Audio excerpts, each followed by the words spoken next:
Hello, and welcome to the 8 millionth video on the internet about why Game of Thrones Season 8 was disappointing. Do we have anything of worth to add to the conversation? Probably not, but let's go for it. Let's do this anyway. So, what did you think of Game of Thrones Season 8?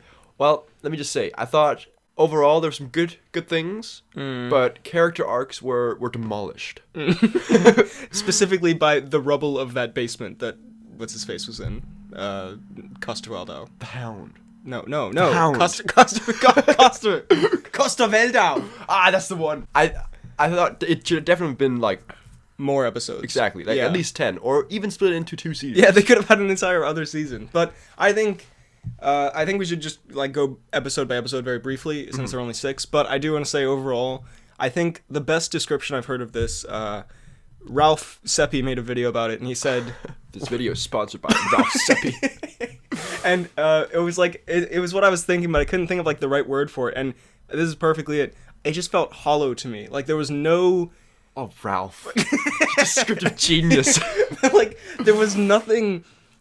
Like, I think only one scene, like, actually, or maybe 2 scenes, like, made me feel something. But otherwise, it just felt like, it felt like reading the Wikipedia article for, like, the summary of a season, you know? It just felt like information. It didn't feel like actual, like, barely any of it felt like something, you know, like the earlier seasons. Yeah, exactly. The most emotional scene for me was when Tyrion was talking to Jaime, like, when Jaime had been captured, and he's like, oh, I owe you my life. But also, that's the scene where he says, like, I never cared for lives, innocent or otherwise, which kind of contradicts everything about him. But okay, yeah, let's go episode by episode. But overall, I didn't think it was terrible. I still think by TV show standards, it's like, you know, production value, acting. Oh, yeah. Most of that is quite great. I just think compared to the earlier seasons, the story and nowhere near as pacing good. But really dropped off. Can I just say that the whole like getting all the signatures to like rewrite the season, I think that's kind of No, that's stupid. That's that's the whole.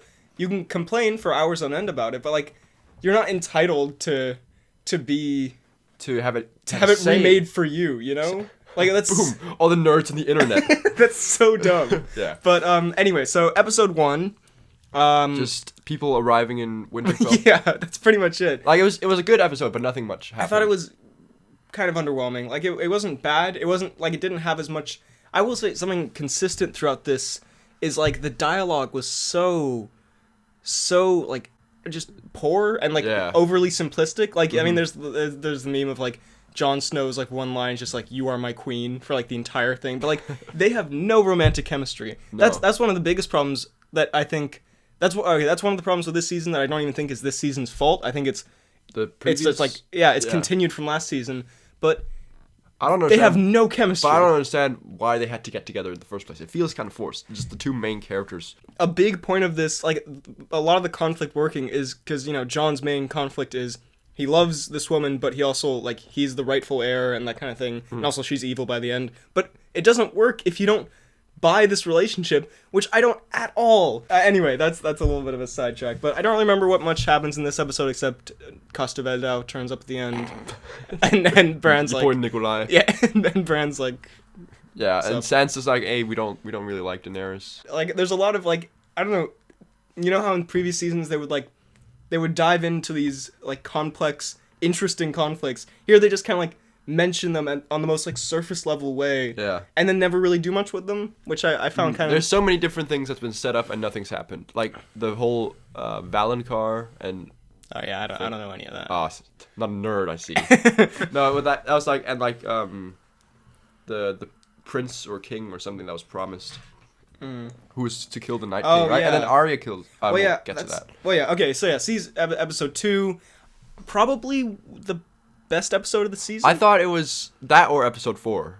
I liked. I don't remember what. We'll get to episode 4, but like episode 2 it's a mixed bag for me because I feel like a lot of it, and I heard some people, for example, my man Ralph, complain about this in episode 1. I thought it was way worse in episode 2, where it's just characters saying things that happened in previous seasons. Just like, hey, remember this time when we did this thing? And it's like, and there was a bit of that in episode 1, but episode 2 was just like 80% that. Like, people just being like, hey, remember that time we had this really cool moment? I'm like, yeah, how about we get more cool moments instead of just, like, 2 episodes just reminiscing on previous... Like, yes, the previous seasons were pretty awesome. But I did really love the Brienne knighting scene. Yeah. I mean, like, I liked Pod's song, you know? Oh, that is a very good like, song. It was very Lord of the Rings, but, like, I thought it was a good moment. And I think, like, it was very clearly just a setup for the battle. Mm-hmm. But I think it was actually, like, maybe better than the battle itself, you know? Because it was just, like... Oh, I thought you were just talking about the song itself.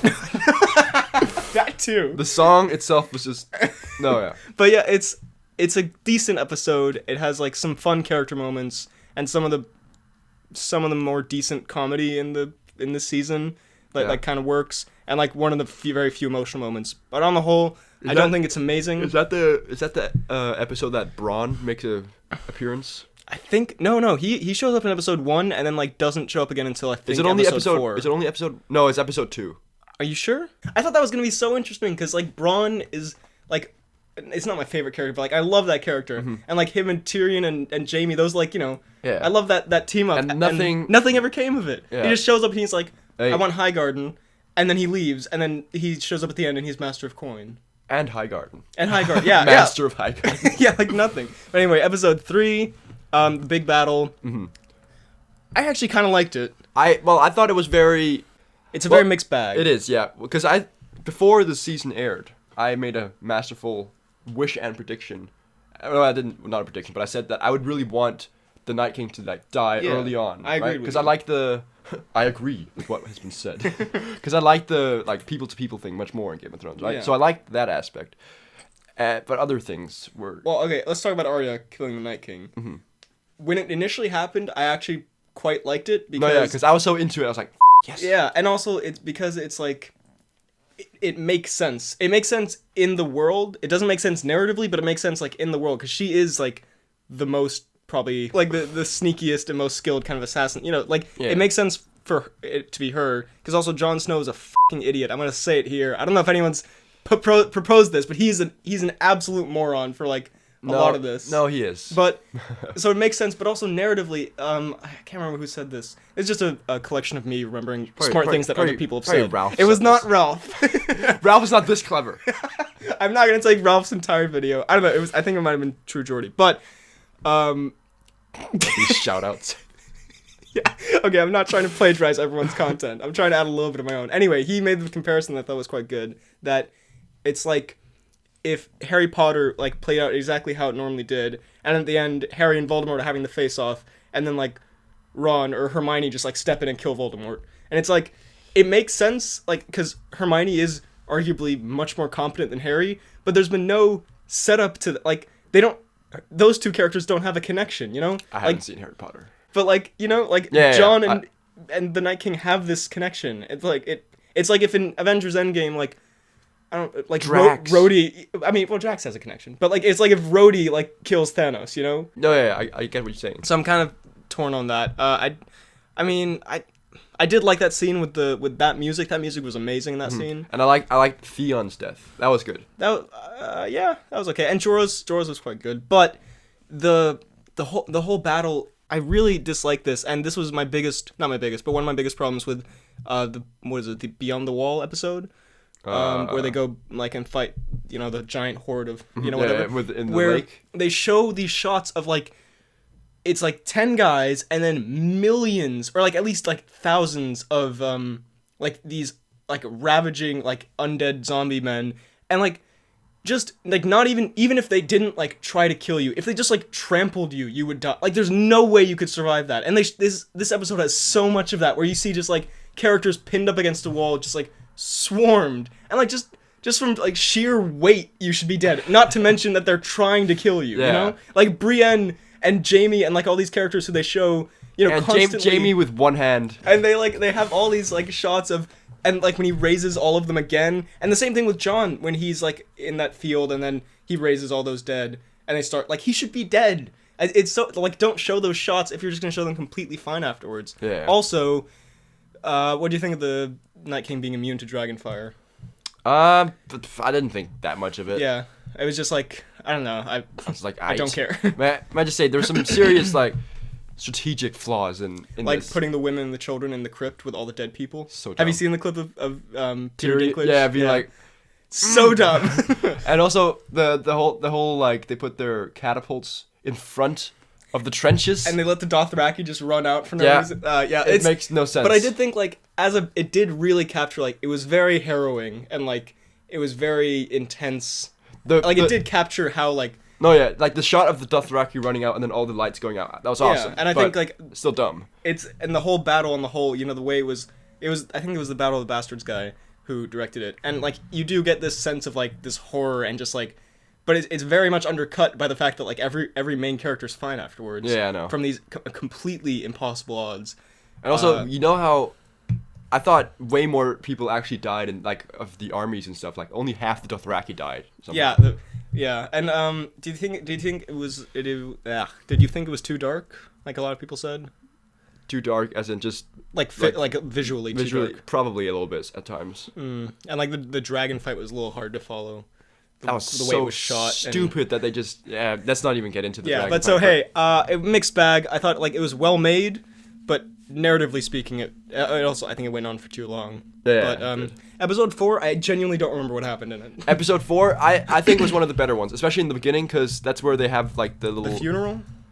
The funeral as well, but then they have the feast afterwards with Tormund being Tormund, right? Oh, that was pretty fun. It was like that was kind of like back to I thought there was some good dialogue there and just kind of Game of Thrones-esque stuff. And also, I forgot to mention, just you reminded me with Tormund. What do you think of the Jaime Brienne?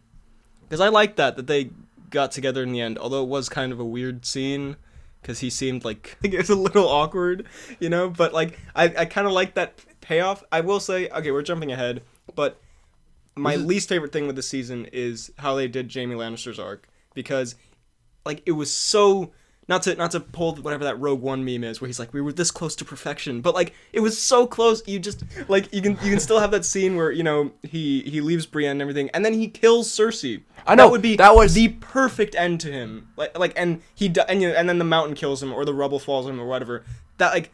And then you can have that scene at the end where Brienne writes like his achievements, because that was the other moment that actually like almost kind of got me a little choked up. Except like I like completely like. It was all undercut by the fact that they ruined. If he had like gone and sacrificed himself to kill Cersei, and he had done it to protect Brienne, so like to protect her emotions, because also it's Joffrey. He's like, someone forgot to write down all your great deeds. Exactly. They completely butchered that with But episode 4 and Daenerys' dragon dies. Oh, that and Missandei dies. Right. I mean, I liked the dragon death before I like actually thought about it. Because that is when you've seen them, how did they hit you 3 times? It did shock me. Yeah, exactly. But then afterwards, I was like, that really. It was purely for shock value. Yeah, and Missandei's death I thought was okay. I like Grey Worm's reaction. I thought that shot was pretty good, like with Grey Worm turning away. Episode 5, she goes crazy and becomes genocidal maniac. It's on her business card. What'd you think of that episode? I mean.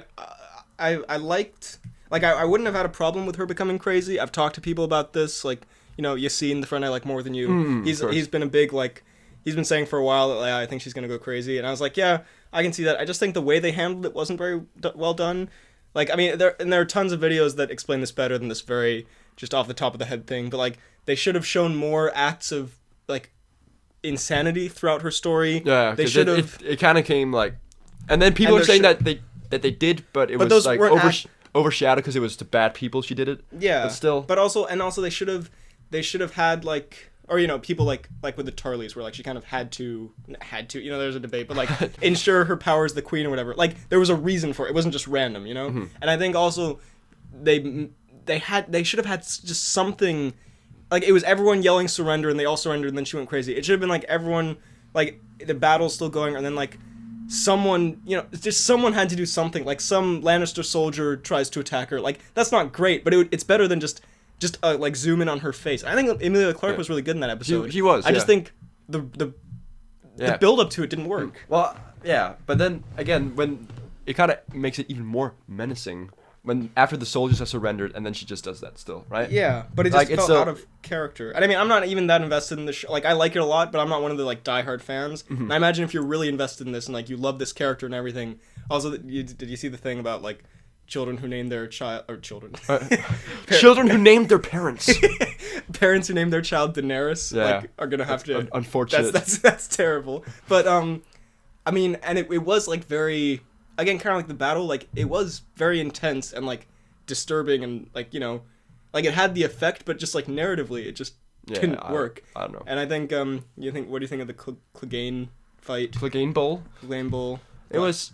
I liked that he got revenge, but I don't know if I liked the way how like. I thought the editing was not great in that scene. The way it cut from different fights. It wasn't great. Like between Arya and her and him, it was. Also, Arya's arc kind of ending like that, where he's like, go home. She's like, yeah, all right. Like that didn't feel great. I like Jon's reaction to everything because like that's what I like.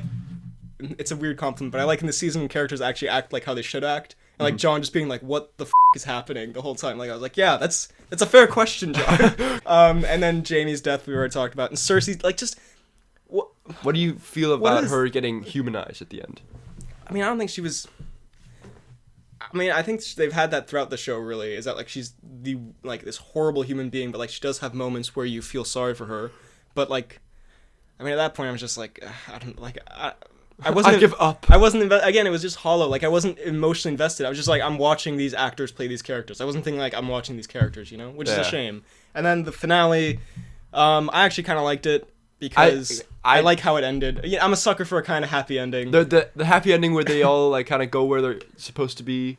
I like that. But the fact that Bran the Broken, which is also kind of a when does he become hilariously mean nickname or like king name? When does he become the Broken? It's just something Tyrion made up on the spot. Yeah. Tyrion's just been waiting for this roast that he can hit him with. The Daenerys death was just so. It felt so. This whole season also, when you compare it to like season 3 or 4, the earlier seasons, it feels so sanitized and like there's no. Like besides, I guess the Daenerys rampage, even though that's like, I mean that's quite brutal, but like everything else, there's nothing like the Red Wedding or like Daenerys' death was so, it felt like something from like a PG-13 movie when like the rest of the show has been rated R, and like I guess I mean I'm not saying it has to be like this big brutal thing, but it just felt like you just want Jon to cut her head off. I'm not saying Jon should cut her head off or something, but it just it felt in that moment like there's just like a little blood coming out of her nose, and I was like, Come on. It was I need a. This is sounding bad, but like I feel like this. I need a bloodbath to be satisfied. Emblematic of like I'm not asking for Saw or anything, but it's sort of like these last 2 seasons especially. It's been kind of toned down a bit from what it used to be, and I think you know what I mean, right? And I think also the dragon melting the throne was kind of dumb. I thought it's symbolic because it's so dumb. She broke the wheel. Yeah, but like does the dragon know that? Also, I thought it was gonna burn Jon, and then he's like immune to it because he's a Targaryen. I thought that would be like the one payoff to that Targaryen thing, because none of that ever like plays into anything big. Yeah, I know, but I guess like. That won't work because he already burned himself like in the first season. Oh, okay. Yeah. Okay. Yeah. Fine. Okay, I'll throw away this fan fiction I just wrote. 2,000 pages.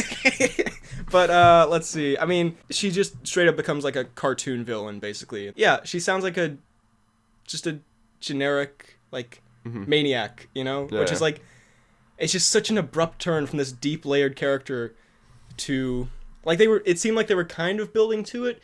And then they just like they made this overboard. Huge leap, and then and I mean I guess she had to die in the end, and I like Tyrion and Jon's scene together. I thought that was decently well written.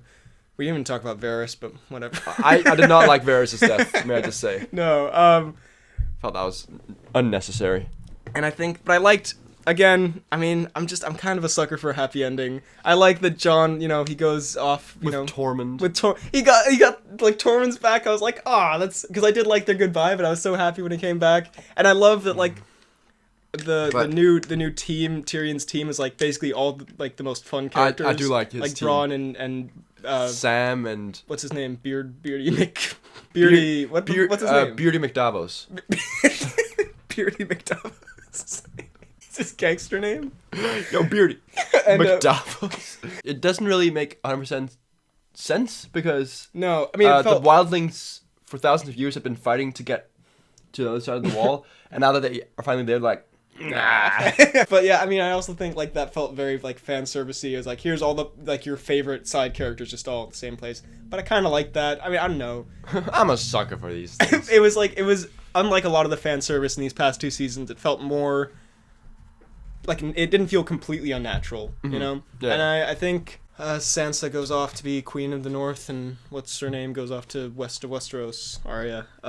It's fine. Westeros. there was some dumb stuff. I think the dialogue and the acting before Daenerys' death was some of the worst in the show ever. Their conversation, and it's like the most like.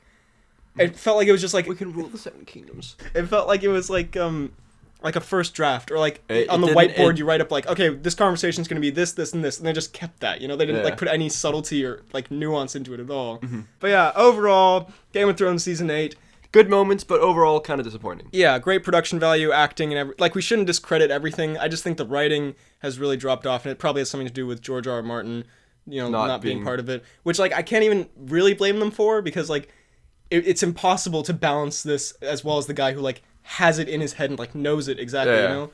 But it was disappointing. I still think it's not terrible. Has some terrible moments, has some amazing moments, and most of it was just kind of meh. Okay, yeah. That's our thoughts on Game of Thrones season 8. Hope you enjoyed, and we will see you next time. How do we end these? And we'll see you next time. We'll catch you on the flippity flop. Are we really gonna go with that? Wow.